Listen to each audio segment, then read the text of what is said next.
Hi friends, welcome to Indu's kitchen. இன்றைக்கி நம்மளோட கிச்சனில் டக்குன்னு ஒரு 2 நிமிஷத்துக்குள்ளே செய்யக்கூடிய ரொம்ப டேஸ்டான ஒரு கார சட்னி எப்படி செய்கிறதுன்னு பார்க்கலாம். இதை பார்க்குறதுக்கு முன்னாடி இந்துஸ் கிச்சனை சப்ஸ்கிரைப் பண்ணாதவங்க சப்ஸ்கிரைப் பண்ணிக்கோங்க. கூடவே பெல் பட்டனையும் கிளிக் பண்ணிவிட்டு ஆளுங்கிற பட்டனையும் கிளிக் பண்ணிக்கோங்க. அப்போ தான் நம்ம போகிற வீடியோஸ் எல்லாம் உடனே உங்களுக்கு வரும். இந்த சட்னி செய்கிறதுக்கு ஃபர்ஸ்ட் ஒரு மிக்ஸி ஜாரில் 2 பெரிய வெங்காயத்தை ரஃப்பாக கட் பண்ணிவிட்டு சேர்த்துக்கலாம். இது கூட ஒரு மீடியம் சைஸ் தக்காளியை ரஃப்பாக கட் பண்ணிவிட்டு சேர்த்துக்கோங்க.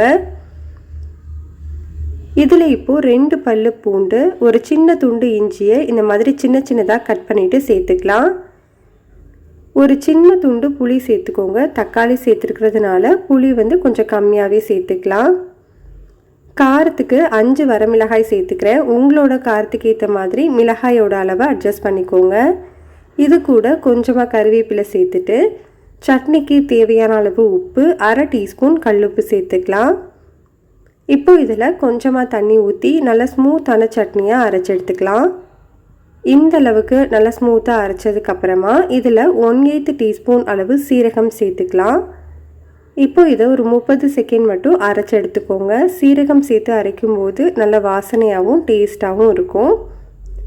அரைச்சி வச்சுருக்கிற சட்னியை ஒரு பவுலுக்கு மாற்றிக்கலாம். இந்த சட்னி கொஞ்சம் கெட்டியாக இருந்தால் தான் டேஸ்ட்டாக இருக்கும். அதனால் ரொம்ப தண்ணி ஊற்றிட வேண்டாம். இப்போ நம்ம சட்னி தாளிக்கிறதுக்கு 2 டீஸ்பூன் அளவு நல்லெண்ணெய் சூடுபடுத்திட்டு 1/2 டீஸ்பூன் கடுகு, 1/2 டீஸ்பூன் உளுந்தம்பருப்பு, கொஞ்சமாக கருவேப்பிலை சேர்த்து தாளித்து சட்னியில் சேர்த்துடலாம். அவ்வளோதான், நம்மளுக்கு ரொம்ப டேஸ்ட்டான கார சட்னி ரெடி. கண்டிப்பாக இதை நீங்கள் ட்ரை பண்ணி பாருங்கள். பிடிச்சிருந்ததுன்னா லைக் பண்ணுங்கள், ஷேர் பண்ணுங்கள், கமெண்ட் பண்ணுங்கள், சப்ஸ்கிரைப்